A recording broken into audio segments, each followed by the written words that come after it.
Bueno, buenos días una vez más. Como les indicaba, hoy empezamos entonces un nuevo periodo de escuela dominical, luego de estos 3 meses, ¿verdad? Que el Señor nos concedió que estudiáramos el Salmo 73.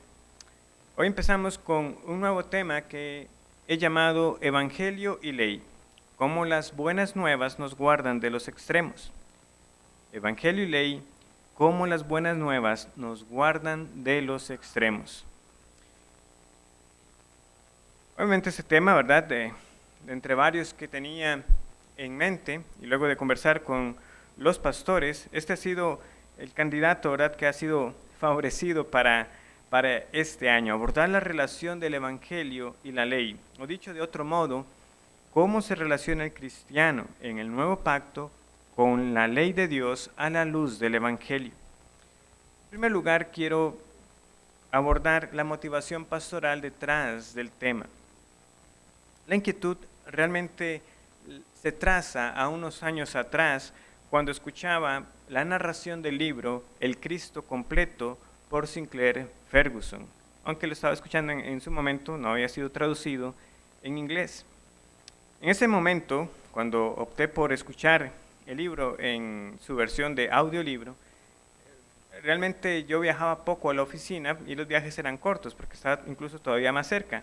Pero igualmente quise aprovechar los minutos en el carro y darle una oportunidad a este formato. Y realmente me sorprendió cuánto realmente uno podía avanzar en esos minutos cada día y darse cuenta uno que ya el libro lo había terminado. Por supuesto, al estar manejando, repetía algunos fragmentos y lo escuchaba varias veces porque algunos nombres me eran un tanto ajenos. Pero la idea central permaneció. Hay dos extremos conocidos cuando se trata de la ley, el legalismo y el antinomianismo, o como parece ser la forma más apropiada en español, antinomismo. Literalmente quiere decir sin ley o contra la ley. Ahora, estos dos extremos serán de los dos extremos más tratados durante el curso, pero veremos cómo entender apropiadamente el Evangelio y la ley nos ayudará también para guardarnos de libertinaje, para entender apropiadamente la libertad cristiana, la santificación y otros temas. Ahora, ¿por qué finalmente también la inclinación por este tema? Recientemente, ¿verdad? Escuchábamos en uno de los sermones esta ilustración cuando un niño está aprendiendo a caminar, ¿verdad? Cuando ese bebé está dando sus primeros pasos y cómo con facilidad puede irse, ¿verdad? A uno u otro lado. Realmente nosotros como creyentes siempre estaremos en una lucha por mantener el equilibrio, pues somos dados a irnos a uno u otro lado. Y constantemente el Señor a través de su palabra nos recuerda, ¿verdad?, la senda que debemos seguir para evitar precisamente uno de esos extremos. Y como pastor y congregación debemos estar atentos. Usando una ilustración similar desde una perspectiva de la doctrina de la iglesia, un pastor lo expresaba de la siguiente manera. Es como estar constantemente en un bote al que le está entrando agua. Entonces, para evitar hundirse, usted tiene que sacar el agua. Pero ¿qué pasa cuando está sacando el agua? Usted primero estará sacando de un lado y verá que entonces ahora el bote se le empieza a hundir un poquito más del otro, entonces hay que ir a sacar agua del otro lado. Constantemente nosotros debemos estar en ese examen constante a la luz de la palabra para determinar de qué lado se nos está hundiendo el barco, dónde tenemos que ir a sacar agua para evitar precisamente desviarnos y hundirnos. Por eso es que en ocasiones la congregación necesitará énfasis distintos en alguna doctrina particular o en la aplicación de una enseñanza para corregir alguna de esas inclinaciones, ¿verdad?, hacia uno u otro extremo. Pero lo mismo nos puede pasar a nivel individual, no solo como congregación. Cada uno tiene que examinarse con constancia para determinar hacia qué lado se está cayendo. ¿Cuándo es legítimo realmente ceder en ciertos asuntos? ¿Cómo realmente determinamos nosotros que ya no es momento de ceder, sino que más bien estaríamos nosotros poniendo en juego el Evangelio mismo? Resumen, hermanos y amigos, Mi oración es que el Señor utilice estas clases para que podamos, a la luz del Evangelio, vivir según los mandamientos de Dios, lejos del legalismo, pero también apartados de un mero moralismo, apartados de una bondad superficial y a la vez también lejos del antinomismo y del libertinaje, sino que entendamos nosotros que la ley de Dios sigue teniendo autoridad para nosotros, que es buena y santa, que debemos obedecer porque Dios lo ha dicho, pero que ahora en Cristo somos capacitados para obedecer esta ley que antes nos condenaba y para hacerlo de corazón, agradecidos por lo que Cristo hizo y viendo en sus mandamientos la senda que debemos seguir. Pero, obviamente he mencionado varios términos, varias palabras. Primero debemos entender un poco, a grandes rasgos, qué debemos entender nosotros cuando hablamos de la ley de Dios. En algunos casos, ¿verdad? Cuando se habla de la ley, algunos lo que primero les viene a la mente es simplemente el término legalismo. Ahí hablan de la ley, eso es legalismo. Algunos también utilizarán un término más técnico que a veces es equiparado, algunos dirán que hay alguna diferencia, que es el neonomismo, pero el punto es, lo que quieren dar a entender es que uno está cayendo en una exigencia de obediencia completa y perfecta a los mandamientos de la Escritura. Es que hay que hacer eso para estar bien con Dios. O otro punto también que es parte del legalismo, más bien que estamos rebajando las demandas de Dios al sustituirlas con una obediencia imperfecta o por reglas más accesibles para la conducta cristiana, es decir, ¿verdad? Mandamientos humanos que en algún sentido puedan estar a nuestro alcance. En el fondo lo que se está señalando es una salvación por obras. En su versión más extrema, ¿verdad? Es el error que tenemos en la historia de la iglesia desde los días de Pelagio, ¿verdad? Cuando este hombre, el cual tuvo sus diferencias, ¿verdad? Con Agustín de Hipona, señalaba que si en la Escritura tenemos un mandamiento, la implicación es que debemos tener la capacidad para realizarlo. Si Dios manda algo es porque podemos hacerlo. Pero también está la versión semipelagiana, en que indica que es cierto, el hombre ha sido corrompido por el pecado, pero al final de cuentas Dios aceptará lo mejor que nosotros podamos hacer. Muchos entonces, al hacer esta rebaja de las demandas de la ley de Dios, hablarán que lo que a nosotros nos corresponde en nuestros días es la ley del amor, que lo único que se requiere es amar a Dios y al prójimo, que son el resumen de la ley. Esto, como vemos, también suena muy parecido al antinomismo, porque conforme avancemos en las lecciones será claro que estos dos errores realmente no son polos tan opuestos como pudieran parecernos. Aunque tienen sus diferencias, los dos en última instancia padecen de raíz de los mismos defectos. En el caso del antinomismo, es decir, aquellos que ven que la ley del Antiguo Testamento e incluso los 10 mandamientos ya no son vinculantes para el cristiano, ellos dirán que eso ha quedado abrogado, que fue abolido. Por eso es que ven que esto que está diciendo la postura antinomista se parece un poco también a lo que los legalistas luego quieren afirmar en cuanto a la ley de Dios. Porque el antinomista también acude al argumento de que para nosotros hoy lo que rige es la ley de Cristo, o la ley del amor, o la ley del Espíritu, diversos términos, pero usualmente lo que enfatizan es la ley de Cristo. Y para eso, ¿cómo argumentan? Porque no es que estas personas simplemente están afirmando estos errores sin pensar que tienen un fundamento bíblico. Por ejemplo, ellos dirán, hay pasajes en la Escritura que abiertamente nos dicen que ya no estamos bajo la ley. Por ejemplo, Romanos 6:14. Romanos 6:14, no vamos a estar haciendo ahorita una explicación, simplemente vamos a tomar las porciones que usualmente utilizan para ese fin. Dice, porque el pecado no se enseñoreará de vosotros, pues no estáis bajo la ley, sino bajo la gracia. ¿Verdad?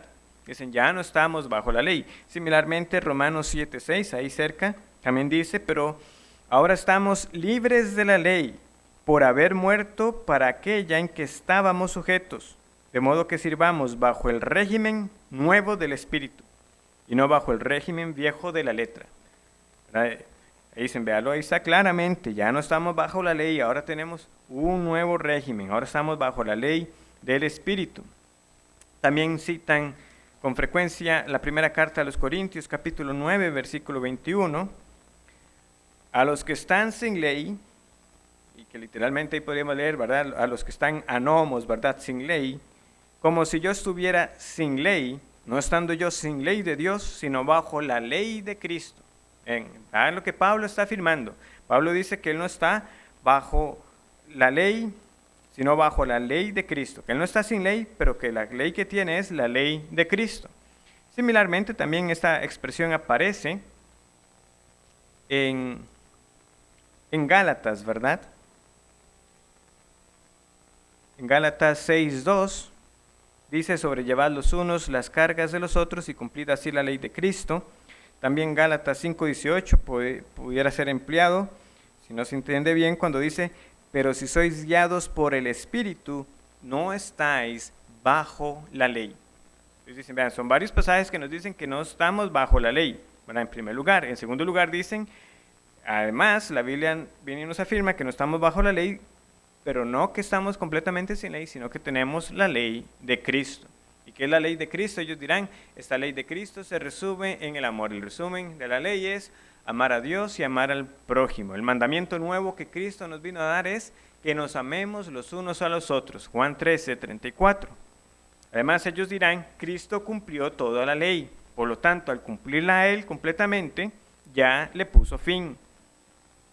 Por ejemplo, ¿cómo citan ellos algún tipo de apoyo? Ahí, si estamos todavía en Gálatas, ahí a la parte en Efesios tenemos Efesios 2:15, dice que Cristo, aboliendo en su carne las enemistades, ¿qué más dirían ellos que abolió?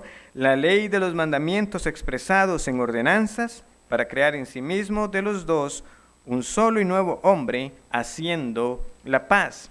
Y también Romanos capítulo 10, versículo 4, nos dice, porque el fin de la ley es Cristo, para justicia a todo aquel que cree. Vean, Cristo es Él cumplió la ley, el fin es Cristo, pero nosotros ya no tenemos ningún tipo de sujeción, de vinculación con los 10 mandamientos, ¿verdad? Ellos dirán, esto no es excusa para pecar, para nada. Pero dice, lo que está aquí de fondo como motivación es el amor. Citando aquí un sitio bastante popular que a veces pudiera ser útil, pero como les digo, hay que tener cuidado porque esta enseñanza es muy frecuente, que es este sitio de, usted tiene preguntas o got questions, ¿verdad? En inglés. Entonces, ¿qué dicen ellos respecto a esta ley de Cristo? Dice, cuando reconocemos el valor del sacrificio de Jesús en nuestro nombre, nuestra respuesta es amor, gratitud y obediencia. Esa es la que debe ser nuestra respuesta, amor, gratitud y obediencia. Cuando entendemos el sacrificio que Jesús hizo por nosotros y por los demás, nuestra respuesta es seguir su ejemplo al expresar amor a los demás. Nuestra motivación para vencer el pecado debe ser el amor, no un deseo de obedecer legalmente una serie de mandamientos. Debemos obedecer la ley de Cristo porque lo amamos, no para que podamos marcar una lista de mandamientos que obedecimos exitosamente. Debemos obedecer la ley de Cristo porque lo amamos, no para que podamos marcar una lista de mandamientos que obedecimos exitosamente. ¿Verdad? Superficialmente, al considerar estos pasajes y este tipo de argumento, la verdad pudiera parecer persuasivo y pudiera decirnos, bueno, pastor, pero realmente ¿qué hay mal ahí? No debería ser así, que nosotros por amor obedecemos al Señor y que sí, realmente ya Cristo nos libró de la culpa, del pecado, de nosotros no haber cumplido la ley de Dios y que ya nosotros ya no estamos bajo ella, sino que realmente estamos bajo la gracia. Pero unas rápidas observaciones nos hacen ver el peligro que hay detrás de esta doctrina, de esta enseñanza y a las conclusiones que uno tendría que llegar si uno hace esta separación de que esta ley de Cristo es diferente a la ley de Dios, o de que nosotros tenemos que divorciarnos completamente de todo lo que fueron las leyes que Dios reveló para Israel en el Antiguo Testamento. En primer lugar, tendría uno que decir que sin ley no hay pecado, ¿verdad? En varias partes, Pablo va a tener que abordar este argumento en Romanos, explicando, ¿verdad?, por qué razón morían las personas antes de tener la ley de Dios revelada. Bueno, porque realmente no estaban sin ley. Dios implantó, ¿verdad?, en nuestras conciencias un conocimiento que, aunque no perfecto, pero de la ley de Dios, de tal manera que ninguno queda sin excusa. Por eso es que en última instancia uno puede ver un reflejo en distintas sociedades que condenan en general prácticamente lo mismo. Es decir, el robo, el asesinato, la falsedad. ¿Por qué sucede eso? Bueno, nosotros tenemos la respuesta, ¿verdad? No tenemos que nosotros acudir a argumentos de la evolución de las sociedades humanas a través de miles de años. Realmente la Biblia claramente viene y nos dice, el Señor, ¿verdad?, quien nos hizo, implantó en nosotros ese conocimiento. Sin embargo, la razón por la que estoy diciendo esta expresión de que sin ley no hay pecado, es que uno tiene que hacerse una pregunta muy puntual. Por ejemplo, en 1 Juan 3:4. 1 Juan 3:4 nos dice, todo aquel que comete pecado infringe también la ley, pues el pecado es infracción de la ley. Y la pregunta aquí que uno tiene que hacerse es, ¿y cuál ley? ¿Cuál ley es la que tiene Juan en mente que está siendo aquí infringida? Tenemos que pensar nosotros simplemente en lo que los antinomistas o los que promueven esta ley de Cristo como una ley separada de la ley de Dios, que esa es la ley que se está infringiendo. Realmente Juan, ¿verdad?, está aquí definiendo, el pecado es infracción de la ley. ¿Cuál ley?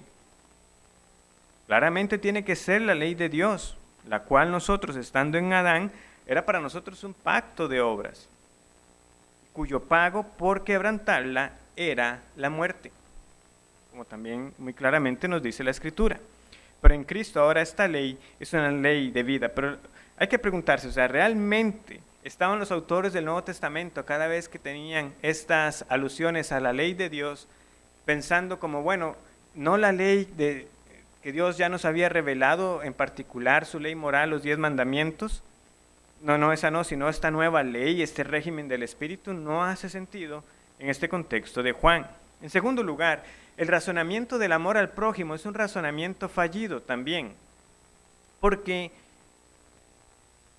es insuficiente dado que el resumen de la ley, que tantas veces se nos menciona en los evangelios, ya sea cuando interrogaron a Jesús o cuando Jesús mismo también, en otro evento también es un fariseo quien responde. Este resumen realmente está haciendo eco desde el Antiguo Testamento. Ya desde Levítico 19 y 18 nosotros tenemos esto. No te vengarás, ni guardarás rencor a los hijos de tu pueblo, sino amarás a tu prójimo como a ti mismo. Yo, Jehová. Levítico 19 y 18. Ya desde esa promulgación de la ley, ya el Antiguo Testamento nos hablaba del amor a Dios y el amor al prójimo. Por algo Cristo viene y resume la ley de esa forma.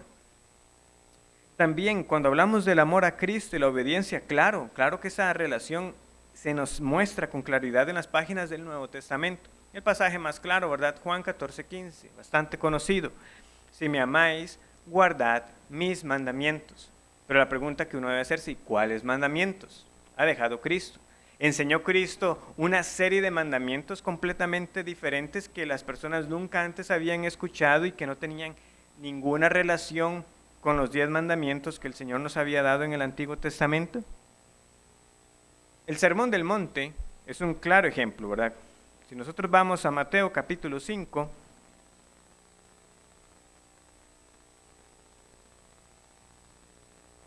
como como veremos, es cierto que Cristo abolió la ley, y como entenderemos más apropiadamente, las leyes ceremoniales y las leyes judiciales o civiles. El Señor vino a reafirmar más bien las enseñanzas que teníamos también desde el Antiguo Testamento. Particularmente, vean cómo Él también señala que esto es respecto al amor al prójimo. Mateo 5:43. Oísteis que fue dicho, amarás a tu prójimo y aborrecerás a tu enemigo. Pero yo os digo, amad a vuestros enemigos, bendecid a los que os maldicen, haced bien a los que os aborrecen, y orad por los que os ultrajan y os persiguen. Cuando el Señor está diciendo, oísteis que fue dicho, amarás a tu prójimo y aborrecerás a tu enemigo, el Señor no estaba citando en esa segunda parte ningún pasaje del Antiguo Testamento, ¿verdad? Porque justo acabamos de leer Levítico, que decía más bien, no guardarás rencor. Este oísteis que fue dicho es precisamente eso. ¿Por quiénes? Por estos antiguos. Esa enseñanza humana que vino más bien a pervertir la ley que Dios había dado.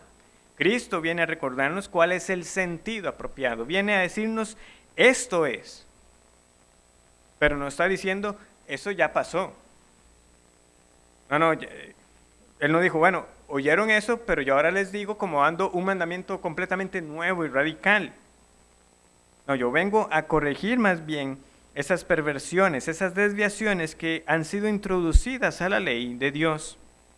Entonces, cada oísteis que tenemos en Mateo capítulo 5, realmente podemos trazarlo, ¿verdad?,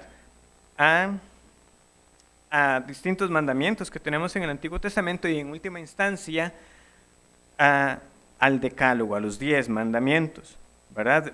Versículo 21, oísteis que fue dicho a los antiguos que no matarás.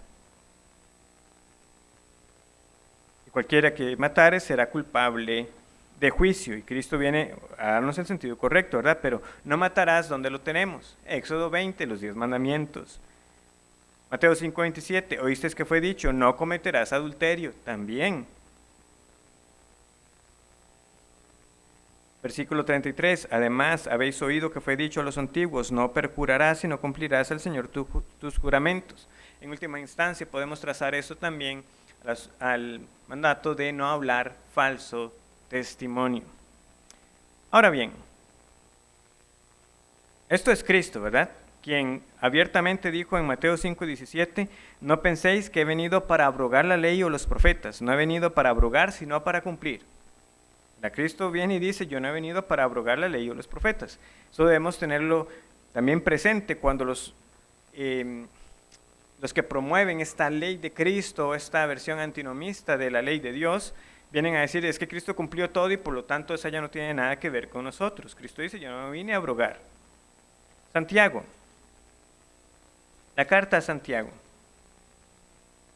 ¿verdad? Como algunos piensan, la primera carta, posiblemente del Nuevo Testamento.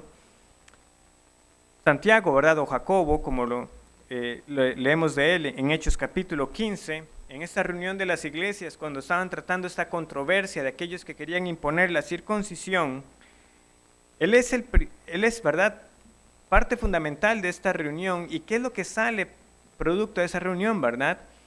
Sale una promulgación de que en efecto todas esas leyes alimentarias ya no están en vigencia, solamente que se abstengan de ahogado, ¿verdad? Estamos nosotros leyendo ahí y prácticamente, ¿verdad?, dejando atrás toda aquella distinción entre animales limpios e inmundos. Y sin embargo, este mismo Santiago, que tuvo participación en esta reunión, que hace a un lado, ¿verdad?, toda aquella distinción entre animales limpios e inmundos, una distinción que también en Hechos, ¿verdad?, capítulo 10, cuando se nos narra, cuando Pedro va a visitar a Cornelio, que por medio de la visión que el Señor le dio, ¿verdad?, que le dijo, no le llames inmundo a lo que Dios ha limpiado. Este mismo Santiago, ahora viene y nos dice aquí en Santiago capítulo 2, versículo 10, lo siguiente. Porque cualquiera que guardare toda la ley, pero ofendiere en un punto, se hace culpable de todos. Entonces, ¿qué ley tiene Santiago en mente? Si leemos el contexto, veamos primero lo que dice el versículo 8. Si en verdad cumplís la ley real, vean, esta es la ley, conforme a la Escritura, amarás a tu prójimo como a ti mismo bien hacéis. Ven, esa es la ley, eso es todo. Es el amor al prójimo, el hacer bien a los demás. Pero si hacéis acepción de personas, cometéis pecado y quedáis convictos por la ley como transgresores. ¿Verdad? Porque cualquiera que guardare toda la ley, pero ofendiere en un punto, se hace culpable de todos. ¿Pero qué cita ahora Santiago? Porque el que dijo, no cometerás adulterio, también ha dicho, no matarás. Pero ahora bien, si no cometes adulterio, pero matas, ya te has hecho transgresor de la ley. También.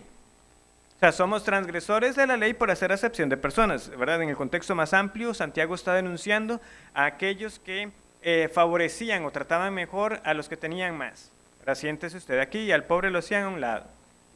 Santiago está diciendo, no pretenda usted que está cumpliendo la ley real, ¿verdad? Ese corazón, ese resumen de la ley de amor al prójimo si hace acepción de personas. Pero Santiago, ¿verdad? Para ilustrar más ampliamente su punto, ¿verdad? Ahora, ¿qué está citando? Nuevamente está citando los 10 mandamientos, en especial la segunda parte de la tabla de nuestro trato con el prójimo. No cometerás adulterio, no matarás. El que dijo, ¿quién dijo eso? Dios. Santiago no está pensando que estos mandatos ya pasaron a mejor vida, que ya ahora ya no tienen que ver con nosotros. Él los sigue viendo relevantes y vinculantes para nosotros. Así hablad y así haced, como los que habéis de ser juzgados, y vean cómo la llama, por la ley de la libertad. Porque juicio sin misericordia se hará con aquel que no hiciere misericordia, y la misericordia triunfa sobre el juicio. Hace años, ¿verdad?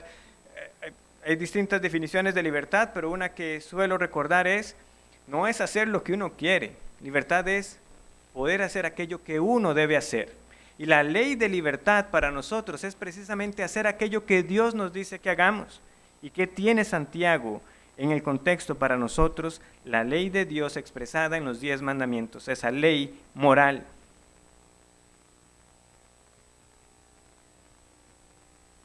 Bueno, rápidamente quiero ilustrar también parte de las consideraciones yendo a la carta a los Efesios.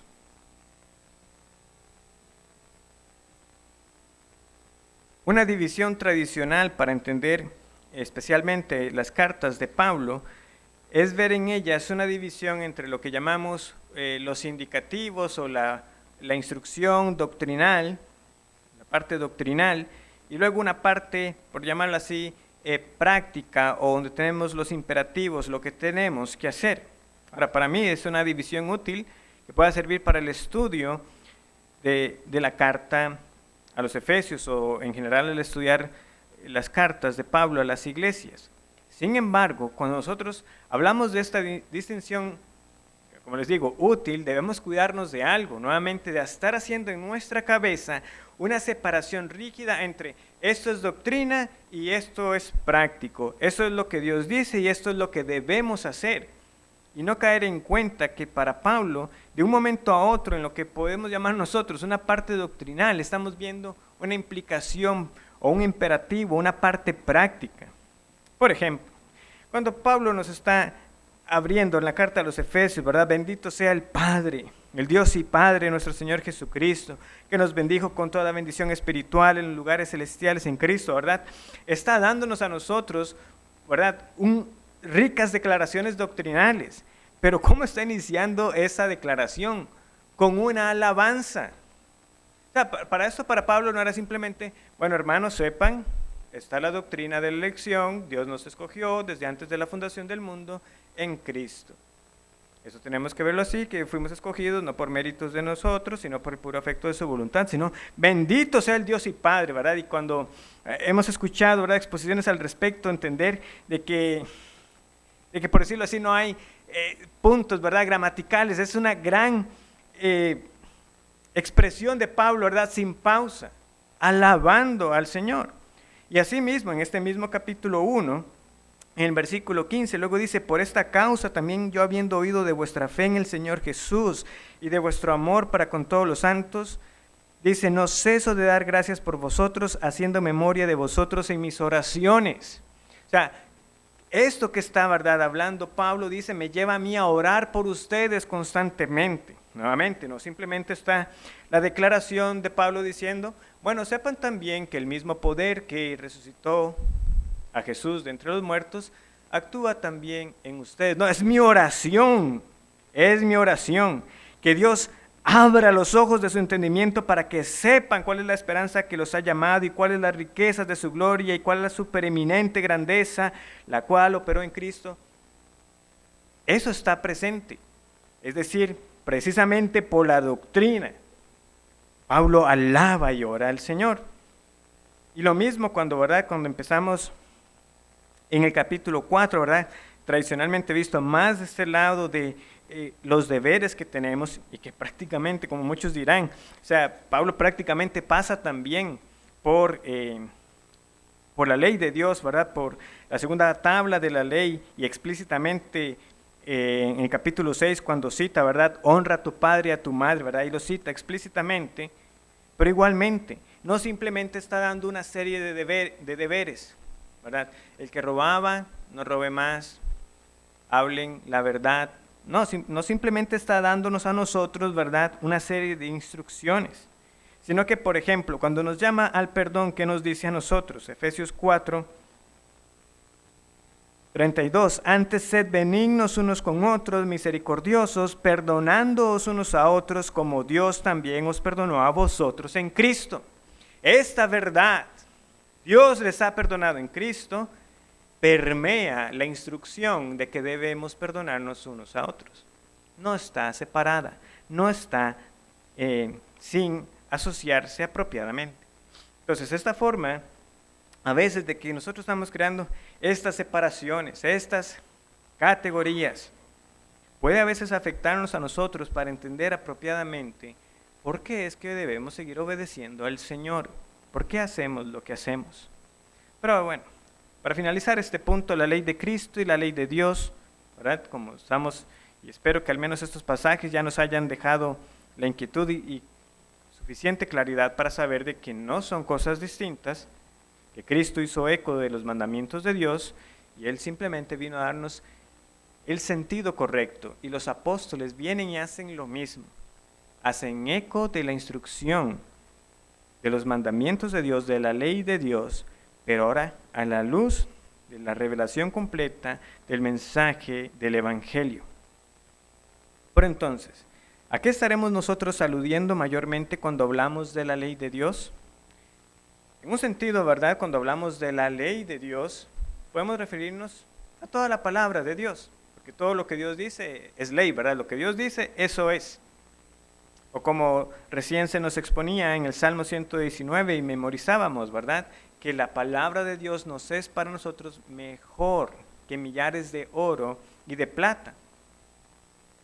En alusión a todo lo que Dios había revelado, pero particularmente cuando hablamos de la ley de Dios, una definición que podemos tomar como punto de partida, nos vamos a estar refiriendo a la ley moral de Dios, definida de la siguiente manera: como la voluntad revelada para la vida de los ángeles en los cielos y de los hombres en la tierra. La voluntad revelada para la vida de los ángeles en los cielos y de los hombres en la tierra. Entonces, estamos hablando de una ley moral, no es limitada solamente a los 10 mandamientos. Tenemos en los 10 mandamientos un resumen, ¿verdad?, que posiblemente es lo primero que nos viene a la mente y que obviamente por los pasajes que hemos leído también estaba muy presente en las instrucciones apostólicas.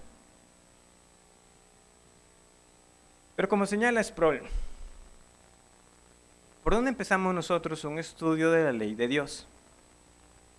Para muchos precisamente lo que nos viene a la mente es los 10 mandamientos, o diríamos, bueno, un estudio más detenido, ¿verdad?, del Pentateuco, en especial de Éxodo, de Levítico, de Deuteronomio. Pero como él dice, pocos pensaríamos primero en los salmos. Pero como recién citábamos de nuevo este pasaje, el Salmo 119, el salmo más extenso, es una celebración de la ley de Dios. Y aunque hay varias palabras, ¿verdad?, en ese salmo para referirse a la palabra de Dios en sí, lo que debemos entender es que está incluido en esa celebración del salmista, en esa apreciación por la palabra de Dios, lo que particularmente llamamos la ley.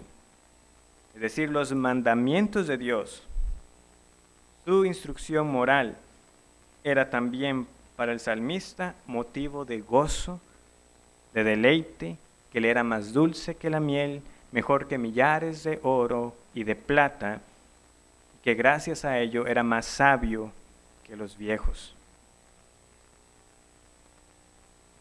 Esta voluntad revelada de nuestros deberes para con Dios y para con nuestro prójimo es entonces lo que particularmente estaremos enfatizando como la ley. Y era la delicia, era la meditación de día y de noche. Pregunta Sproul, ¿cuán a menudo escuchamos a alguien decir, lo que más amo de mi experiencia cristiana es la ley? Para nosotros los cristianos, dirán ellos, la vida es Cristo, no Moisés, es el Evangelio, no la ley. Hay entonces este tipo de separaciones que más bien, aunque pudieran sonar bonitas, agradables, realmente tienen serias consecuencias cuando uno las empieza a meditar y sobre todo cuando ya se llevan a la práctica.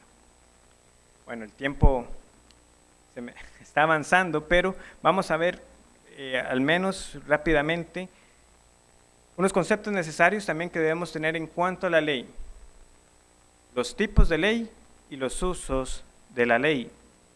No me va a dar chance claramente para resumirlos, porque de todos modos igual es simplemente a modo de resumen. Ya hemos tenido otras exposiciones, ¿verdad? Tenemos exposiciones, y lo dejo sobre todo para, obviamente, aquellos que no lo han escuchado en estos años, un curso de los 10 mandamientos que fue impartido por el pastor Eric, la sesión del año pasado, de hace 2 años, en la conferencia Gracia y Verdad, acerca de los usos de la ley, que también impartió el pastor Eric.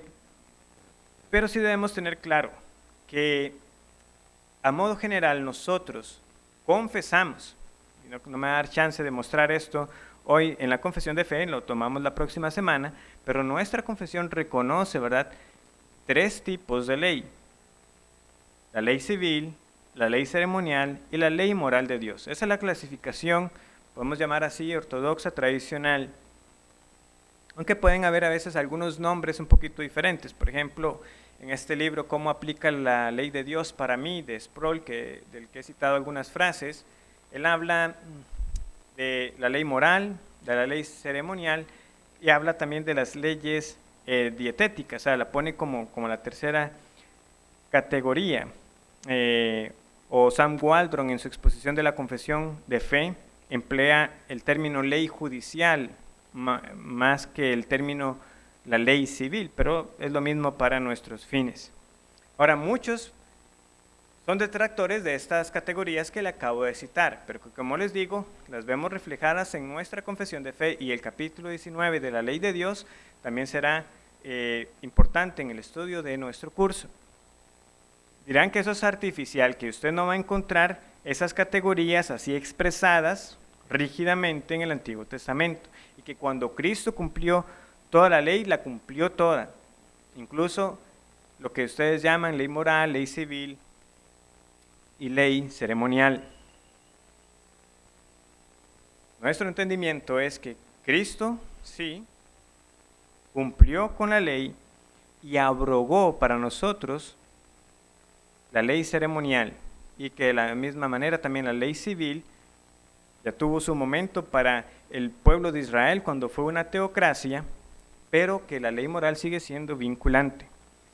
Y es válido responder a esta inquietud, que esta división pudiera verse como artificial. Por ejemplo, Sproul admite en este mismo libro que les he dicho que para un judío, en ese momento, realmente toda la ley era moral. O sea, para ellos era un aspecto moral lo que tenía que ver con las leyes dietéticas, con las leyes ceremoniales.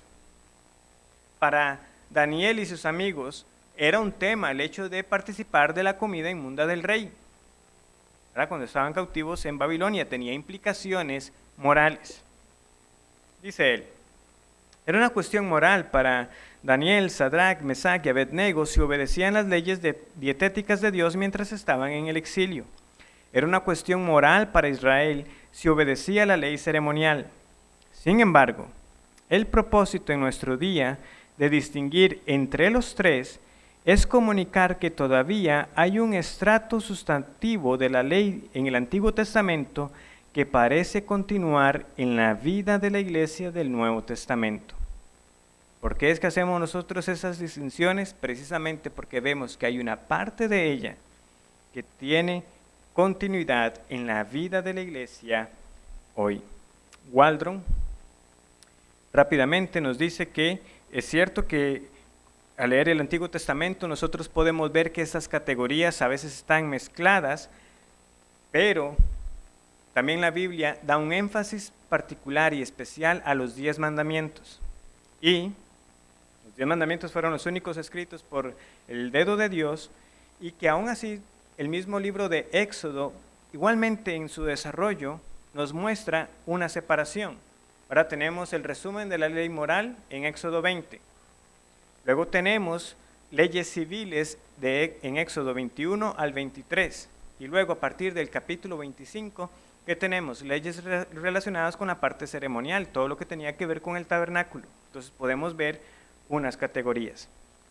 Hermanos, el tiempo se ha acabado para hoy, pero quiero dejarlos con la siguiente inquietud que nos sirva para la próxima semana. Porque como les dije, todo esto empezó al escuchar el tema del libro del Cristo completo. Hubo un debate en la historia que empezó con la siguiente afirmación: creo que no es sano ni ortodoxo enseñar que debemos abandonar el pecado para poder venir a Cristo y entrar en un pacto con Dios. Repito, creo que no es sano ni ortodoxo enseñar que debemos abandonar el pecado para poder venir a Cristo y entrar en un pacto con Dios. Ahora, para que usted sienta el peso de esa pregunta, pregúntese en sus adentros: ¿está usted de acuerdo con esta afirmación, sí o no? Ahora, para darle un poco más de peso, suponga usted que su admisión a la membresía de la iglesia depende de lo que usted responda. Porque en su momento esta fue la afirmación que se le pidió a un joven para ser ratificado como un ministro de la palabra. Y luego él quiso retractarse porque dijo: quisiera expresarme mejor. ¿Está usted de acuerdo con esta afirmación? Creo que no es sano ni ortodoxo enseñar que debemos abandonar el pecado para poder venir a Cristo y entrar en un pacto con Dios. ¿Cómo fue que esto llegó a desencadenar una de las controversias más fuertes que llegó a tener Escocia? Señor les bendiga.